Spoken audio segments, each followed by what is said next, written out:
Very good మన president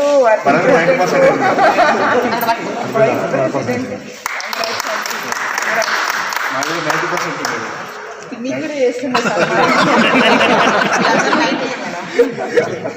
అందరు చక్కగా రైతులకు ఇబ్బంది లేకుండా తొందరగా చెప్పుకుందాం. హమాలీ కూడా కోఆపరేట్ చేయాలా, ఫాస్ట్గా వచ్చిన వెంటనే దింపేద్దాం. నెక్స్ట్ డేనే పడేటట్టు చూసుకుందాం. ఎక్కడ కూడా రైతుకి కష్టం కలగకుండా ప్రొక్యూర్మెంట్ అనేది చేయాలా. అండ్ సిఎంఆర్ కూడా ఈ సీజన్లో ఎలా అయితే చేసామో చాలా అడ్వాన్స్గా చేసాము, టైం కంటే చాలా అడ్వాన్స్డ్గా. ఇద్దరైతే ఆల్మోస్ట్ 100% కంప్లీట్ చేశారు. ఇంకా మిగిలిన 8 కూడా 100% క్లోజ్గా ఉన్నాయి. వేరే ఇంకొక 8 రైస్ మిల్లు మాత్రం కొంత స్లోగా ఉన్నాయి. వాళ్ళు త్వరగా సిఎంఆర్ పూర్తి చేయాలి 15-20 రోజులలో మ్యాక్సిమం. అండ్ ఈ సీజన్ కూడా యాక్సెప్టెన్స్ మంచిగా సాఫీగా చేసేసి సిఎంఆర్ కూడా తొందరగా ఫాస్ట్గా కంప్లీట్ చేసి మీకు ప్రభుత్వానికి జిల్లాకి మంచి పేరు తేవాలని కోరుకుంటున్నాను. వానాకాలానికి 2020-21 సంబంధించి ప్రభుత్వం బియ్యం సేకరణ కార్యక్రమాన్ని ప్రారంభించడం జరిగింది. ఈ కార్యక్రమానికి ముఖ్య అతిథిగా జిల్లా కలెక్టర్ గారు శ్రీమతి నిఖిల గారు వచ్చారు.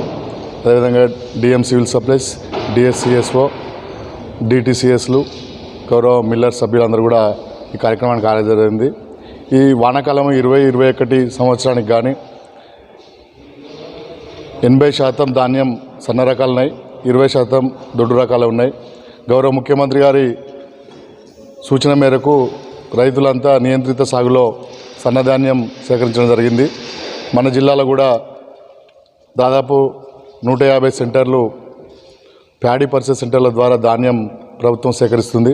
మద్దతు ధరకు గ్రేడ్ ఏ కామన్ వెరైటీగా సేకరిస్తున్నారు. ఇందులో భాగంగా ఇప్పటివరకు 50,000 క్వింటాళ్ళు ప్రభుత్వ కొనుగోలు కేంద్రాల ద్వారా సేకరించడం జరిగింది. తదనుగుణంగా ప్రభుత్వం నుంచి సేకరించిన ధాన్యాన్ని మిల్లర్ల దగ్గర మిల్లింగ్ చేసి ఈరోజు ప్రభుత్వానికి అందించడం జరిగింది. స్టేషన్ గన్పూర్ మార్కెట్ యార్డ్లో ఈ కార్యక్రమం నిర్వహించడం జరిగింది. రైతులందరికీ కూడా విజ్ఞప్తి చేస్తున్నాం. మేము ధాన్యాన్ని అమ్ముకునే ముందు ఫెయిర్ యావరేజ్ క్వాలిటీ అంటే ధాన్యాన్ని తూర్పాల బట్టి మంచిగా మాయిచ్చారు కూడా ప్రభుత్వ నిబంధనల మేరకు కానీ అన్నీ కూడా సరైన ధాన్యాన్ని అమ్మి మద్దతు ధర పొందాల్సిగా కోరుచున్నాం. అదే కాకుండా మీరు ఏదైతే ధాన్యం ఇస్తారో మేము మిల్లింగ్ చేసి ప్రభుత్వానికి అందించాలి. ప్రభుత్వ నిబంధనల ప్రకారము బాయిల్డ్ బియ్యం అయితే 68 కిలోలు, రారేజ్ బియ్యం అయితే 67 కిలోలు అందించాలి. కాబట్టి మీరందరూ కూడా ధాన్యాన్ని సరైన దిశగా ఆరబెట్టి తూర్పాల బట్టి నాణ్యమైన గింజలు అందించాలిగా కోరుతున్నాం. అదేవిధంగా పోయిన రబీ కాలము రికార్డు స్థాయిలో జనగాం జిల్లాలో ధాన్యం ఉత్పత్తి అయింది. 170,000 టన్నులు ప్రభుత్వం సివిల్ సప్లై కార్పొరేషన్ ద్వారా ధాన్యం సేకరించడం జరిగింది. ఆ ధాన్యం అంతా కూడా బాయిల్డ్ మిల్లర్స్ ద్వారా ఎఫ్సిఐకి అందించడం జరిగింది. ఆ రబీ సీజన్లో 75% వరకు జిల్లా సేకరణ పూర్తి చేసింది. లక్ష్యాన్ని చేరుకున్నది. కేవలం ఇంకా 25% ఉంది. అది కూడా మిల్లర్స్ ఈ వచ్చే నెల డిసెంబర్ నెలాఖరు వరకు పూర్తి చేసే అవకాశం ఉంది.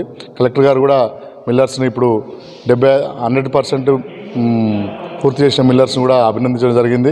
మిగతా మిల్లర్స్ కూడా స్పీడప్ చేసి ప్రభుత్వానికి సహకరించే విధంగా మిల్లర్స్ కృషి చేస్తారని కూడా తెలియజేస్తున్నాం.